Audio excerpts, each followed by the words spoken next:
Hello and welcome to this two-part episode where I will be giving you a grand tour of Valencia, which is the new city where I'm now living. Actually, as of the time of reading this, I have been living in Valencia for like half a year, and honestly the time has flown by. I absolutely love it here. But now that I have settled in, it's about time that I show you around, and here we are. Starting our trip today by the buildings of arts and sciences at the end of Torilla Park. The City of Arts and Sciences in Valencia is a breathtaking complex that feels like something from the future. Yet it's firmly rooted in the city's history and culture. What makes it truly special is how each building tells its own story through bold, modern architecture. One of the best places to start is the Umbracle, a peaceful open-air promenade covered by a series of elegant white arches. My friend said they look like giant public toilets, but I suppose that's up for debate. We actually ended a video here literally the other day. Now for you it would have been a few weeks ago, but for me this has happened over the course of a few days. As you can see, it's very cloudy today, but this is where we're starting, not ending. We are going to be walking up to the city of Valencia. Unlike the other more dramatic buildings, the Umbracle offers a calm, almost meditative space where native plants and palm trees grow alongside an ever-changing display of contemporary sculptures. It's a perfect balance between nature, art and architecture. Also not part of the exhibit, and I've mentioned this before, but you'll also see a few cats around here. I'm not sure why. They're house cats, don't worry, they're not big cats. From there, the complex unfolds into a series of striking sculptures. Just nearby is the Hemispheric, which looks like a giant eye floating on the water. This building houses an IMAX cinema and planetarium designed to symbolize the eye of knowledge. Its reflection on the surrounding pools creates a surreal atmosphere that shifts as the day goes on. Then you come to the Museo de las Ciencias Príncipe Felipe. This vast museum resembles the skeleton of a whale, its curved ribs arching high into the sky. It's full of interactive exhibits designed to inspire curiosity and make science accessible for all ages, especially children. It's very much a hands-on experience, not your typical museum. If this interests you, let me know in the comments and maybe we can do a little episode there. Nearby is the Oceanographic, Europe's largest aquarium, which we have explored in a previous episode. So as always, go back and watch that one once you finish this one. Here you can explore the world's oceans without ever leaving Valencia. It recreates different marine habitats from the icy Arctic to the warm tropical seas, and is home to a wide range of creatures, including sharks, dolphins, penguins, and beluga whales, which are my personal favorite. The building itself is a masterpiece with sweeping roofs that seem to mimic waves. I won't mention any more about that because you can go back and watch the episode and see it for yourself. Overlooking the complex is the Palau de las Artes Reina Sofia, Valencia's opera house. It looks like a sleek futuristic ship or helmet with sharp angles and curves. Inside, it hosts opera, ballet, concerts, and more. But even if you don't catch a show, it's worth seeing just for the design. Connecting parts of the site is the Asut de l'Or Bridge, a white cable-stayed bridge shaped like a harp, with elegant cables fanning out from a single pylon. Nearby is the Agora, a versatile space for events and exhibits, with a striking blue exterior that contrasts with the predominantly white complex. What really ties the City of Arts and Sciences together is the use of reflection, light, and open spaces. Shallow pools surround many of the buildings, doubling their impact through mirror-like reflections. The white surfaces glow under the Valencian sun, and at night the complex transforms again, beautifully lit and almost otherworldly. In one of my previous videos, we took the time to really get to know Torilla Park, and therefore in this episode, apart from showing you the general walk we took in this adventure, I won't repeat what we already spoke about. Feel free to go back and watch that episode if you're interested.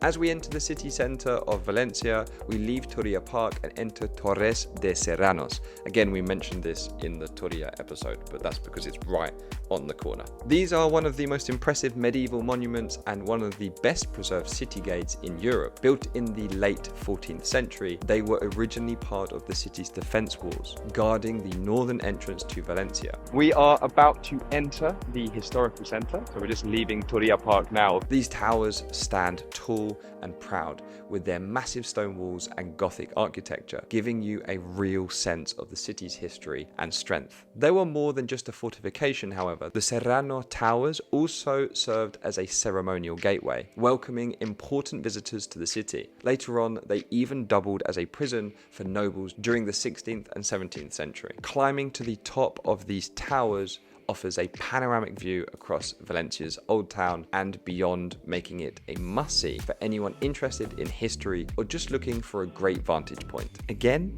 if you're interested, let me know, and maybe we can do a deep dive on the Serrano Towers. We can go up there and have a look at the views. Just let me know and I'll make it happen. What's striking about the Torres de Serranos is how they contrast with the modern architecture of the City of Arts and Science. They're a reminder that Valencia's story is deeply layered, from medieval times to cutting-edge design, all within the same city. The sun has finally come out. It's absolutely lovely. This is gorgeous. Valencia's old town is where the city's history truly comes alive. It's a vibrant maze of narrow, winding streets, lined with charming buildings that date back centuries. Walking through the old town feels like stepping back in time, with beautiful plazas, hidden courtyards, and a mix of Gothic, Baroque, and Renaissance architecture around every corner.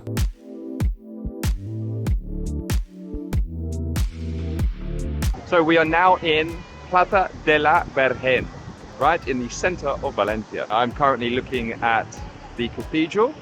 It's here. We're gonna walk around the outside and continue seeing the sights here.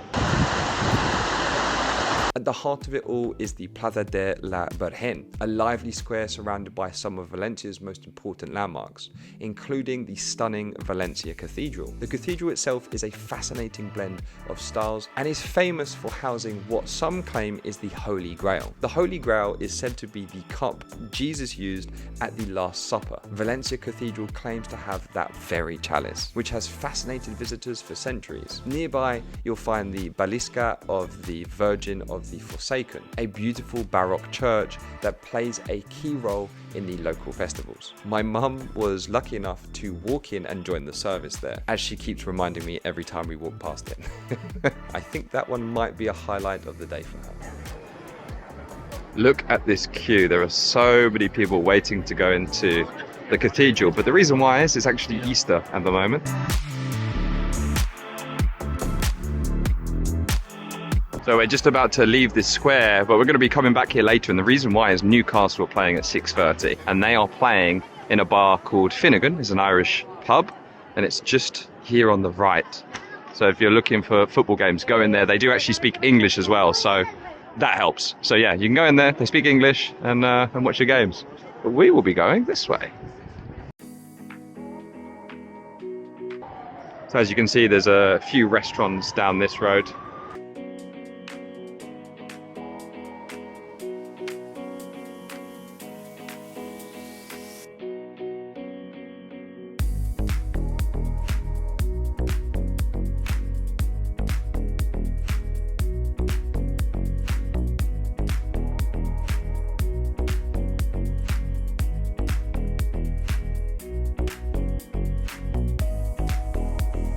Another highlight of the old town is the Central Market, one of the largest covered markets in Europe. It's a feast for the senses, full of fresh produce, local delicacies, and vibrant colours. Perfect for grabbing a bite or just soaking up the atmosphere. The old town is also home to the Lonja de la Seda, a UNESCO World Heritage Site that was once the Silk Exchange. Its ornate Gothic architecture is impressive, with twisting columns and detailed stonework that tells tales of Valencia's wealthy trading past.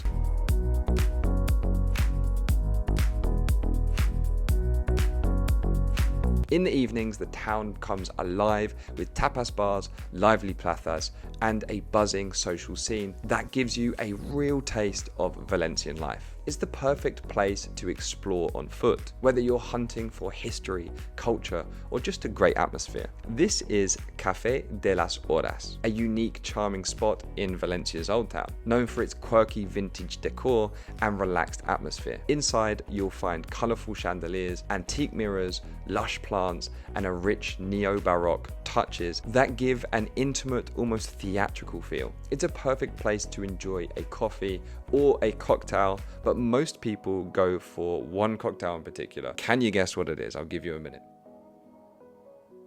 If you said Agua de Valencia, you would be correct. It's a potent mix of local orange juice, cava, gin, and vodka. That's more than enough alcohol for one individual. I don't drink, but yeah, it would probably blow my head off. With a resident pianist playing in the evenings, Café de las Horas blends history, creativity, and a touch of elegance into one experience. I'll level with you here. The decor is beautiful and it is a cool experience. Plus the reviews online are glowing, but the staff were quite rude and snobby to us. Whilst I was mid-sentence, I had the card machine waved in my face in an effort to pay and move on. But it seems this is not the common experience. I wanted to mention this because I want to be honest about my own experiences, but of course, I hope you guys have an amazing time if you decide to come here. Thanks for watching this episode. Don't forget to tune in for episode 2, where we will be investigating the beautiful neighborhoods along the seafront of the city of Valencia. Don't forget to like, comment about what you thought of Valencia in this episode, subscribe if you haven't already, and I'll see you in the next one. Thanks.